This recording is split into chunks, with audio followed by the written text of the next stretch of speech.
Ki pulit ka East Khasi Hills kim patsyam na yok kem satya ya ki beriu ki badan ti hakabak kawang petrol bomb ya ka office jongka Meghalaya State Pollution Control Board MSPCB kabalajia hakabas dang jong uni ubnai. Habak keren syakilat petai kubor haka kat saw tarik nailar u Superintendent of Police uba Vivek Siem ula ong bakajing tokit kadang ya syakman bat shen kin sa syong jingalang hakabaya day bat ka dikakam.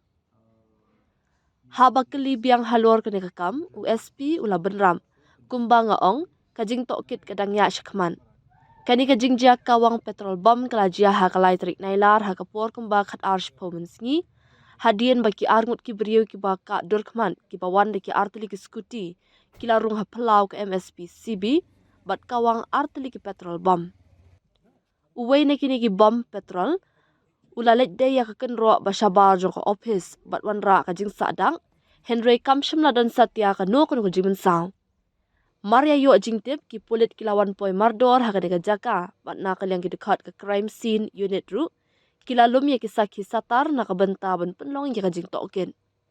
Ka MSPCB kala ujor da ka ejahar ya kaniga jingjah Lighten Kra Police Station bat la register case ya ka hapo ka kendon lai spa arpasaw lai Henryo lai spa arpun riu ji lai san jong ka BNS.